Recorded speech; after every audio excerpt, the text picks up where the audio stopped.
Hi everyone, it's Dutch Reefer here, and welcome to another video in the Reef Life. Today's a bit of an unusual time that I'm shooting the video. Normally I try to release my videos on Sunday, but as you might be aware, it's Christmas and New Year's, and it's a bit busy during the weekends. So here's a video in the middle of the week. Not sure when I'll be doing the next one, but maybe on Sunday, maybe next week, but we'll see. Also depends on how much news there is that I can share with you, or new stuff that I want to show you. So today, a Wednesday video. So couple of things. First, I wanted to show you some signs of recovery in the tank, which is always nice to see, of course, after a period of a bit of not really, it didn't really go bad, but there were some signs that there was some decline in my corals, and I think I found out why, and it was mainly due to nutrients.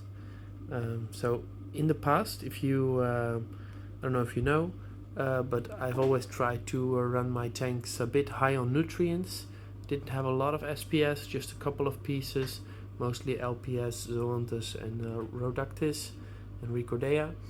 I did try some SPS in this tank, very optimistic of course, but slowly but steadily the nutrients were rising in my tank,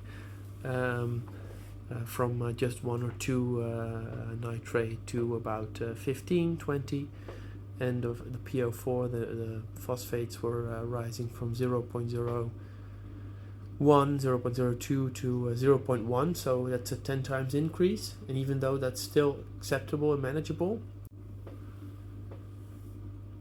it's still manageable, but yeah, it's your corals will definitely notice, and especially SPS, which are of course somewhat more sensitive corals.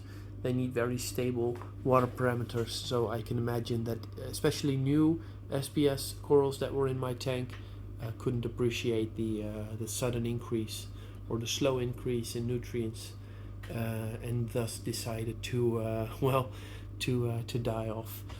But luckily I have fixed most of that just by increasing my my vodka vinegar mix, which decreases nutrients in the tank, and also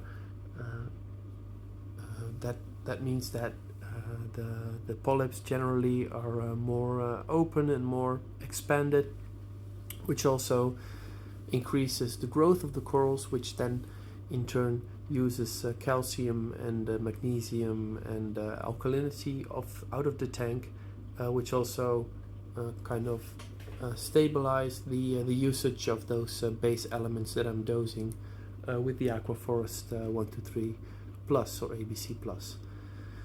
So all in all, the tank is on an upward trend again, and I just wanted to show you a couple of things that are doing better than they did before. But let's start off with things that we're always going to do well. There's 2 types of Zoanthus. I think these are called pink diamonds, and I'm not sure what these are called, but these two, this one and this one, they are very fast growers, and they can easily turn into a plague and overgrowing some of your other corals.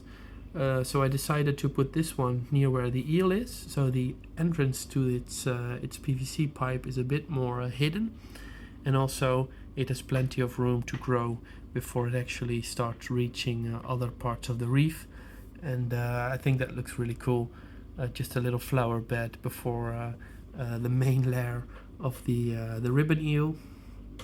And as you can see, it's there on patrol, waiting for something to turn up, or for me to feed it later today. I'm trying to feed it a lancefish every 2 days, or every other day I mean, so once every other day, to keep it fed and to keep it healthy.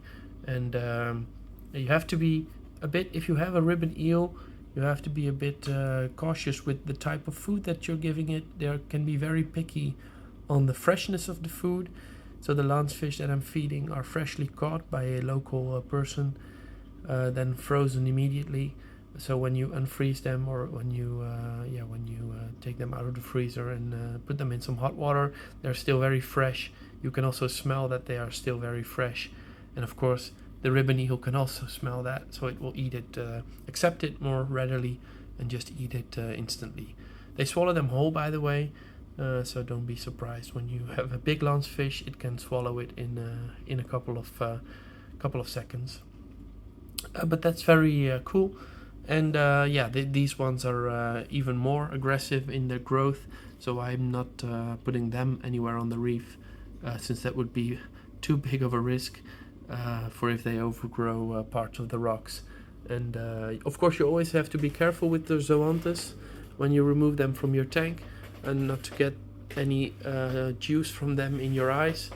There's some horrific stories out there about palytoxin poisoning, and I've tasted a bit of the metal before, so I'm very cautious when it comes to zoanthus and polythoa. It's also the reason why I try to keep my hands off these polythoa grandis that are right here. These are not super toxic, but still I try to keep them in a separate place, and whenever I try to take them out, I try to take them out in one piece. And just be careful. These polytoxins can be hazardous and very bad for your health. But on to the main topic of the video, recovery.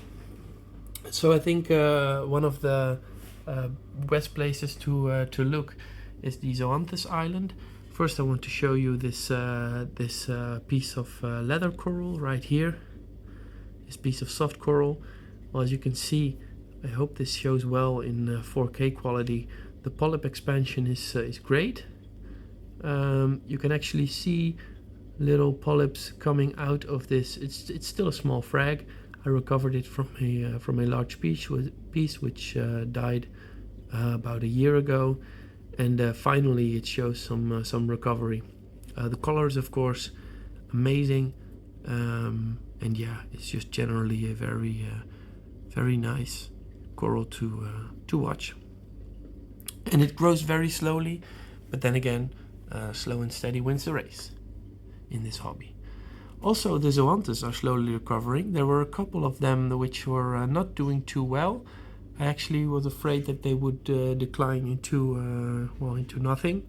For example, these Walters right here, they had pretty much been closed for a couple of days, weeks, and I expected them to just die, and now they show small signs of recovery. Same goes for these Fruit Loops on the left, which I thought were dead. And then even this one, which I was very sure they were gone, there's still 2 small polyps left. I think these are called mind tricks. Of course, the hornets are still looking as beautiful as ever. And generally the Zoanthus Island is slowly recovering as well, which is great to see. Of course, this part contains somewhat of the bigger polyps, and you can also immediately see that these tend to grow a little faster and to be a little more resilient to water changes or changes in water parameters. And even so, Zoanthus generally appreciate a bit more dirty or filthy water, so they won't die off that easily, luckily. Also the Reductus, I want to say. The Ricordea are doing well. Of course, the golden one, but also the regular ones, the orange ones, and the various colors that are in here. This one is also very nice to watch. I'm trying to make the video a bit lighter. Yeah, so you can see the polyps a bit better. This is also a very nice coral. That's it's fun to watch. It's a bit it shows a bit of movement, and then again also the small polyps that emerge from it make it stand out quite a bit. And so that's mainly the stuff I wanted to show you in the light of recovery. Of course, there's still the SPS that were kind of new that are still in decline. I hope that this one will recover in time. I'm a bit hopeful because it hasn't declined a lot more, but then again the damage is pretty big, so I'm not sure if it will recover, but it might. This one definitely shows recovery. It did show a lot of decline, especially right here, and I can see that in the last few days the polyps are slowly coming back, and yeah, overall it looks better than it did before.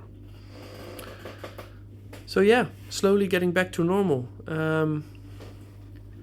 I'm glad because yeah, well, this tank of course, as you know,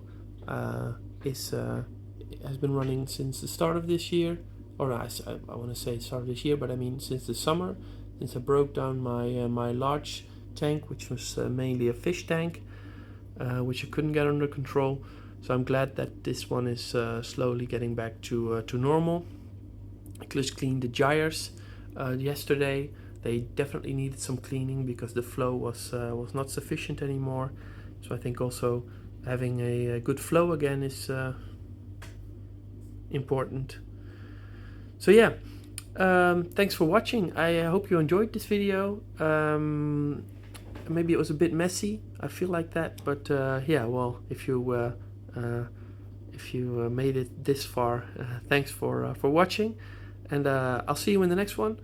For now, have a couple of nice days with your friends and family, and I'll see you again soon. Bye bye.